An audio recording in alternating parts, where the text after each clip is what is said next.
The Yankees are finally home. So let's preview the home opener.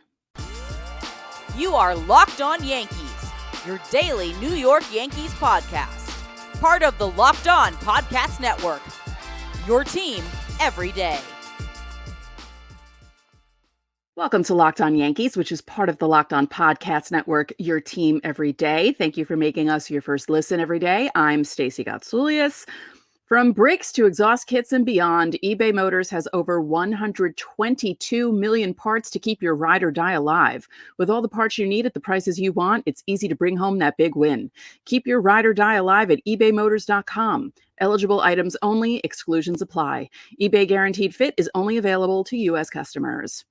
So coming up on today's show, the new Fanatics uniforms are the Pits. The A's will be playing in Sacramento. Starting in 2025, we're going to discuss how that affects everyone. Giancarlo Stanton is striking out a ton again. But first, the Yankees home opener is on Friday against the Blue Jays. We're previewing that first game and recapping both the Yankees and Jays performances so far because there's a big difference between both teams. So let's start.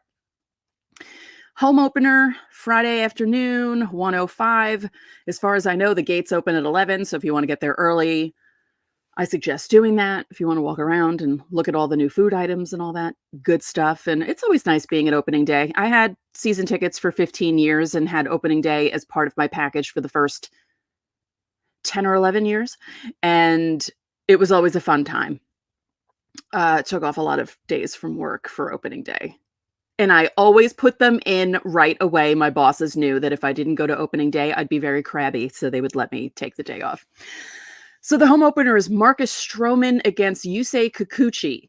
Stroman threw 6 strong innings against Houston, 4 hits, 3 runs, but none of them were earned. A lot of shenanigans going on behind him, 2 walks, 4 strikeouts.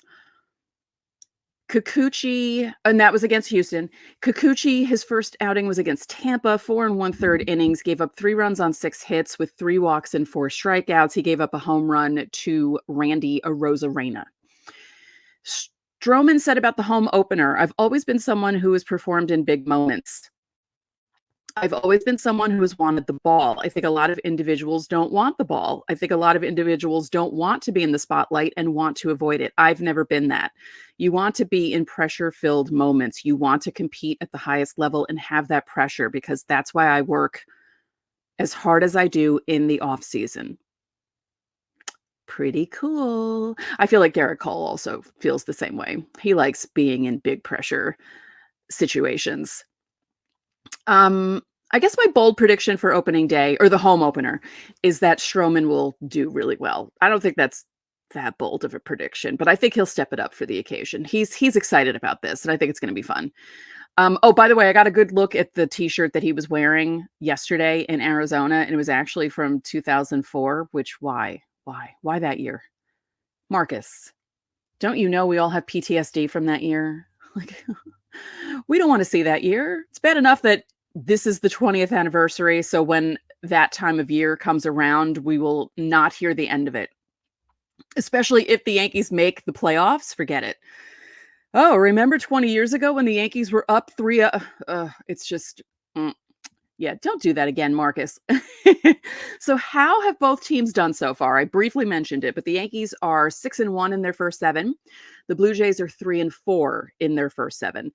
Now, here is an interesting nugget. As you know, they got no hit the other night by Houston, but did you know they got 1 hit on Wednesday night? So this is a stat from Sportsnet up in Canada. The Jays have been no hit and 1 hit in their first 7 games, and they're the first team to have that happen in the modern era, which means post 1901. So it was Houston that no hit and 1 hit them. They lost 10-0 in the no hitter, 8-0 in the 1 hitter. So hitting isn't the only issue that the Blue Jays have had. Clearly, pitching has been a problem for them. In those 2 games, the 1 hitter and the no hitter, Christian Javier was the only Houston pitcher to give up a hit to the Blue Jays. And he threw a really strong start in that 8-0 1 hitter. And in between the no hitter and 1 hitter, because they didn't happen in a row, there was a game in between them. But in between them, the Jays were shut down by Framber Valdez and Ryan Presley on Tuesday before a really big ninth inning home run came off of Josh Hader. So the Jays could have been really shut down in 3 games. So they were lucky to get that ninth inning home run, and then they closed out the game and won that game 2-1. On the pitching side for the Jays in that particular game, Jose Barrios had a really strong start. He went 6 innings and he only gave up 1 run. So the Jays don't go home to the Rogers Center until Monday, and they'll face the Mariners. So they play the Yankees Friday, Saturday, Sunday, and immediately play their home opener on Monday. So that's a rough schedule. I know I was complaining about the Yankees starting off with 4 in Houston and 3 in Arizona, but the Jays started off opening against Tampa, going to Houston, and now they're coming to Yankee Stadium to play the Yankees. So I take back everything I said about the Yankees' first road trip of the year, because that is not an easy feat for any team. So that's rough for them. Now, as for bold predictions for the opening series, I don't really have any. What I will say is, because it's baseball and you never know how things are going to happen, just because the Jays have been playing not so great and not hitting well so far coming into this series, don't expect the Yankees to steamroll over them. It could happen, obviously. Because again, did we expect the Yankees to sweep Houston in 4 games in Houston? We did not. And I mentioned it on yesterday's show, which I did live, and thank you everyone who joined me for that. The Yankees were able to win 6 out of their first 7 with Aaron Judge not looking like Aaron Judge until the last game of that set. So that's a good sign for the Yankees heading into this series. But as I always say, just temper your expectations. Don't expect them to steamroll over the Blue Jays. It could happen. I wouldn't be surprised if it did, but don't be surprised if it doesn't. That's all I'm saying. It will be interesting to see how the 2 teams play each other, because there's always a lot of jawing. Alek Manoah said things in the past about Garrett Cole. Vladdy Jr. said plenty of things about the Yankees and never wanting to play for them and stuff like that. So it's always kind of fun watching the Blue Jays and Yankees. Steve and I always talk about that series in May in Rogers Center when the Yankees won 3 out of 4 and Judge did his thing and, hit the 2 home runs in that one game. And then the Jays broadcasters were kind of sort of accusing him of cheating. It became a whole hullabaloo, basically. Yankees Jays series have become fun in the past couple of seasons. So hopefully this one will live up to the billing, but hopefully there won't be any shenanigans. I would like for it to be a good series, but I don't want any of this nonsense to be going on. That's all I want. So coming up in the next segment, we're going to discuss Giancarlo Stanton, because so far, not so good. Not so good. But before we do that, don't forget to subscribe to the channel, hit the like button, hit the bell so you know when our videos go up. Sometimes they're live, sometimes they're not. Also, reply to the pinned comment on our videos Monday through Thursday if you want your questions answered for Fan Mail Friday. And yes, tomorrow's episode will be a normal Fan Mail Friday. I will also preview the rest of the series against the Blue Jays. I didn't preview the full series because the Blue Jays haven't named their starters for Saturday or Sunday yet. So for Fan Mail Friday, you can either leave your questions under the pinned comment, or you can join the Locked On Yankees Insiders Club. The link is in the description. You'll get texts from me, and you can text me questions. There's a 14-day free trial, and there's a good group of people in there. I enjoy texting with you guys. It's a lot of fun. So again, coming up next, Giancarlo Stanton having a big problem striking out a lot.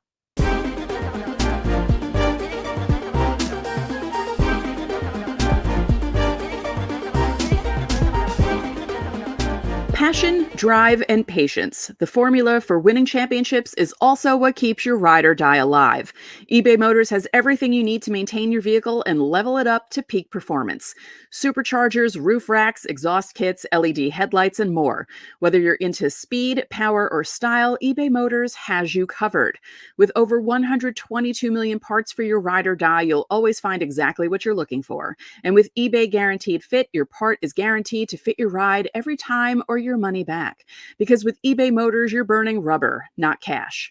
With all the parts you need at the prices you want, it's easy to make your car the MVP and bring home huge wins. Keep your ride or die alive at ebaymotors.com. Eligible items only, exclusions apply. eBay Guaranteed Fit is only available to U.S. customers. And Locked On Yankees is brought to you by Game Time. If you're looking for tickets for just about anything, check out the app Game Time. It's the fastest and easiest way to buy tickets for all the sports, music, comedy, and shows near you. Baseball in New York is here this weekend, and Game Time has deals on tickets right up to moments before your event starts. Even an hour after it starts. It's the place to find last-minute seats. So if you decide you want to go to the home opener at 12:30 or even 1 o'clock, you can do that. I used it to buy 2 tickets for a game next week against the Marlins, and I was shocked by how easy it was. It literally took me like 5 seconds. You can find exclusive flash deals and sponsored deals on tickets for basketball, concerts, comedy, theater, and more. So take the guesswork out of buying tickets with Game Time. For a limited time, all users can get $20 off any MLB purchase of $150 or more in the Game Time app with code FIRSTPITCH. Terms apply. Again, that's code FRISTPITCH for $20 off from March 25th to April 14th only. Download the Game Time app. Last minute tickets, lowest price, guaranteed.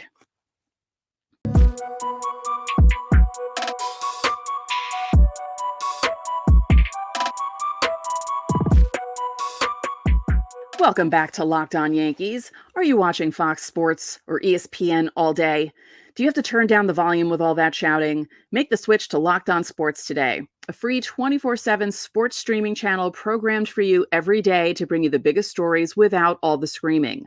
Locked On Sports today brings you can't-miss analysis, opinions, and news, streaming 24/7 on YouTube or the free Amazon Fire TV channels app, part of the Locked On Podcast Network, your team every day. Don't forget, you can watch every pitch of the Yankees hometown broadcast with SiriusXM. Just download the SiriusXM app, search for the word Yankees, and you can listen to John and Susan. Okay, this isn't happy news, but we've all seen it because we've all been watching the games. Giancarlo Stanton is struggling big time. We're 7 games into the season. He's played in 5 of them. He did not play in Wednesday's finale against the Diamondbacks because Judge was the DH and Grisham started in center field. So far in 2024, Stanton has 20 at-bats in those 5 games, 21 plate appearances, and he has struck out 11 times. He has multi-strikeout games in every appearance he's made. So out of those 5 games, 2 strikeouts, 2 strikeouts, 2 strikeouts, 2 strikeouts, and 3 strikeouts in his final game as I lose my earbud. Big thanks to Chris Kirchner of I almost said The Atlantic, The Athletic for these numbers. And I saw a chart. Someone had posted a chart on Twitter that showed his zones. And if I can do it, I will put it up right now. But if I don't, I apologize. But just picture, if you're not watching on audio, just picture all the zones over home plate with the one low and away full of red. Full of red when he swings and misses. Full of blue because he can't hit there. Okay. So he has seen 23 total pitches low and away. He swung 10 times on those pitches low and away, and he's missed 8 times. In 2023, 26% of all the pitches Stanton saw at the plate were in that location. It's by far his most attacked spot. He carried a 70% whiff percentage on those pitches and did not barrel anything. That's really bad. So basically, pitchers know that he's not going to lay off those pitches low and away. He just can't stop himself from swinging at those pitches low and away. And the league is figuring this out. He can't stop, won't stop. So you would think by now he'd be able to lay off those pitches, but he's not. So is his manager, Aaron Boone, worried about this? Of course not. Why would Aaron Boone be worried about this? This is the quote that Boone said. I think he's healthy. The life is there. The juice is there. It's just a matter of getting him going. And even when G is at his very best, sometimes the outs aren't always the prettiest. But as long as he's healthy and firing, I feel like the bat speed and everything is where it needs to be. It's just about getting on time. I don't know. So far, he just looks the same as he did in 2023. He just looks so bad flailing away at those pitches down and away, because it's the same thing that made his 2023 his worst season. And it's looking very similar. And I know we're only a week in, because I'm saying it with everything. It's only a week. But it's true. It's frustrating to see him flailing away at the same pitches that got him in trouble last season. And I know I'm the last person who should be talking about how is he swinging at those pitches? How come he can't lay off those pitches? I've never seen a pitch coming at me more than, 50. I'm trying to think of how fast pitching machines were in batting cages that I did, because I haven't been in a batting cage in decades at this point. I'm also blind in my left eye and a righty. So if I were to bat, I wouldn't really be able to see anything, which is why my mother never allowed me to play softball when I was growing up. So I should be the last person to mention this, but you've been in the league for so many years, and you would think at this point you would know not to swing at those pitches and know that that's what those guys are doing to you. It's not like years ago where you just go in a dugout and you stew. You have iPads. You look at how these pitchers are attacking. You have so much information now about how these guys throw these pitches and what their specialties are. So you should know going into an at-bat that some dude is going to throw you a slider that's going way the hell into the other batter's box, and you shouldn't swing at it. Again, I know people watching and listening are thinking, what do you know about this? Well, just from watching, it's just frustrating to see the same things happening to him. That's all I'm going to say. And I know they bat from opposite sides of the plate, but Juan Soto's ability to see the strike zone and mostly lay off pitches, for the most part, that aren't in the strike zone is incredible. And watching him do that is a lot of fun. And I feel like Giancarlo Stanton can stand to, hang out with him and watch how he does things. Call me crazy. So what does this mean for the future of the Yankees? And what does it mean for Jason Dominguez? Because Jason Dominguez is on the way back. He's throwing already. So he could be back maybe by the All-Star break, maybe before the All-Star break. Now, the good thing is he's an option. He can take his place. Obviously, there's a positive. There are options for the Yankees if Giancarlo Stanton doesn't start hitting. In fact, even if you take Dominguez completely out of the equation, you can have what they had on Wednesday in Arizona. You have Verdugo in left field. You have Grisham in center field. I know he's not hitting the cover off the ball, but he plays very well defensively. You have Soto in right field, and then you rest, kind of, Aaron Judge in the DH spot, and you don't have to worry about him running around and getting injured. So there's already options for the Yankees to take care of this Giancarlo Stanton problem. And I know they're going to lose a ton of money if he doesn't turn things around and they cut him loose, but it's not the first time that they're going to have to cut someone loose and lose a lot of money. And as I keep saying, they're worth nearly $8 billion. This is a drop in the bucket for them.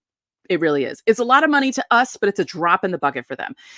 And as I said, they have options, and losing him, I feel like losing him won't be as bad as running him out there 4 to 5 times a week and seeing him flailing away at these pitches and not hitting the ball. So let me know what you think about that. Do you agree with me on that? Do you agree that maybe it's best if they just, if he doesn't improve, if he's still performing like this a month from now, the Yankees might have to think about cutting him loose. But if he does start to improve and he starts to hit the ball a little better, maybe not. But let me know what you think. I'm curious. So, coming up in segment 3, we are going to be talking about the awful uniforms. The Yankees have been in the news about the awful new uniforms. So, we're going to talk about that. And we're going to talk about the A's playing in Sacramento because it affects everyone.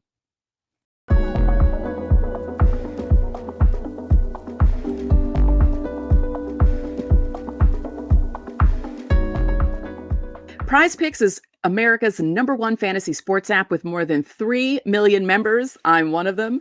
It's the easiest and most exciting way to get in on the action while you watch your favorite sports and players. You just pick more than or less than on 2 or more player stats and watch the winnings roll in. Baseball season is officially underway, so don't miss your chance to add your favorite players from the diamond in your Prize Pick entries. Whether it's strikeouts, RBIs, or first inning runs, take your pick of more or less and add them to your Prize Pick entry today. I picked Zach Gallen to get more than 5.5 strikeouts on Tuesday, and he got 6, so I won there. But then I also picked Nestor Cortez to get more than 3.5, and he only got 2. But that's the exciting thing about it. You can win and you can lose. As for the NBA, you can get it on the playoff action and win 100 times your money on Prize Picks as you and the world's best players take the game to a new level during the postseason. So download the app today. Enter code LOCKEDONMLB for a first deposit match up to $100. Again, that's code LOCKEDONMLB, all one word, and it's all lowercase letters to get that first deposit match up to $100. Join Prize Picks today. Pick more, pick less. It's that easy.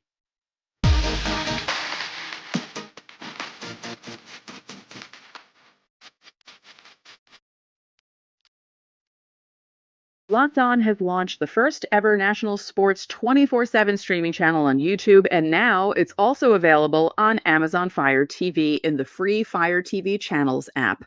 Locked On Sports Today is here for you 24/7, covering the top stories of the day with the local experts of the Locked On Podcast Network, plus our national shows covering every league. Find Locked On Sports Today, now available on the free Fire TV Channels app. And remember, you can catch every pitch of the Yankees hometown broadcast with SiriusXM. Just download the SiriusXM app and search the word Yankees. Okay, so we've been talking about the new uniform since spring training, and things have only gotten worse since the season started. Carlos Rodon was famously sweating through his uniform on Friday before he even threw an official pitch. Marcus Stroman had the same issue on Saturday. Rodon had to change his top during his start because he was sweating so much. These uniforms are made terribly, and it's not okay. It's embarrassing. Now, the Yankees don't have to worry about certain things that other teams have to worry about, like the small lettering on the back of the uniforms. I've seen many side-by-side pictures, and the contrast between fonts on each uniform is just jarring. It basically looks like kid-size font on an adult-sized jersey. I just don't understand what's going on. It's so embarrassing, and MLB always seems to do something that'll embarrass themselves, like, when they're trying to bring more fans to the game. There's always this complaint that not enough people are watching. We need to market our players better. We need to market the sport better. And then you put out these jerseys that are just so bad to look at. So I'm going to put a link into the description, but there's an article on The Athletic by Stephen Nesbitt and Tyler Kepner about this. So again, link in the description. Joe Buck talked about it. There are quotes from certain players. Rob Manfred said some things. This is my favorite thing. Rob Manfred, commissioner of baseball, said, "I think after people wear them a little bit, they're going to be very popular." If you're not watching on audio, I am shaking my head. They are not popular. Joe Buck said, "Major League Baseball has to realize that team uniforms are sacred to the fans and players. If you mess with them across the game to this degree, you better get it right. In my opinion, they didn't." Andrew Chafin, who has played for a bunch of Major League Baseball teams, said that the old uniforms felt worthy of being big league jerseys, and now they're just another jersey. And the other issue is the road gray uniforms not matching, which they noticed when I think when the Diamondbacks were unveiling new uniforms, the grays were slightly different between the tops and the pants.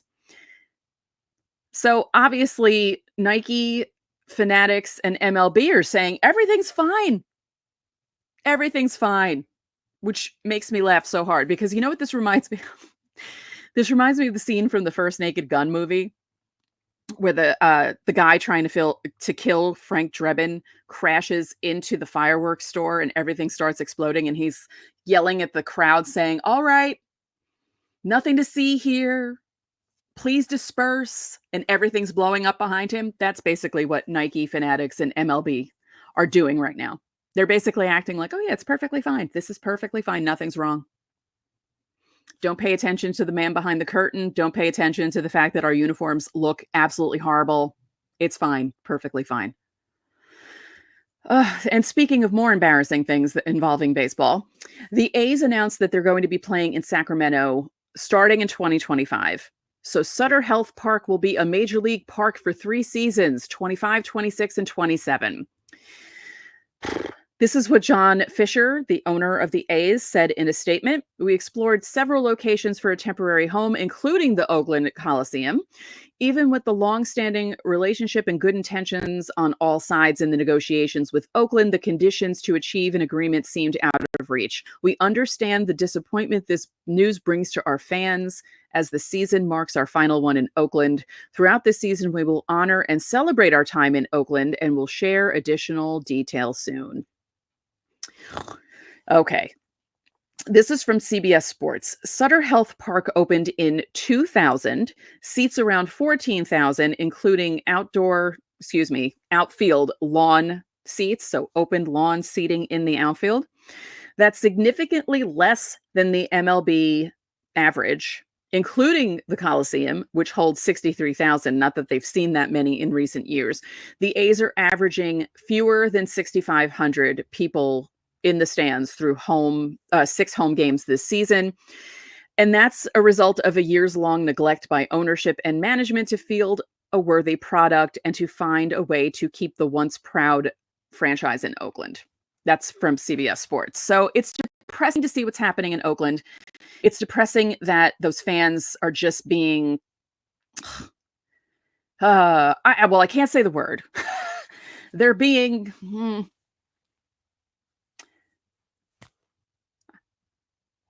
I can't say it.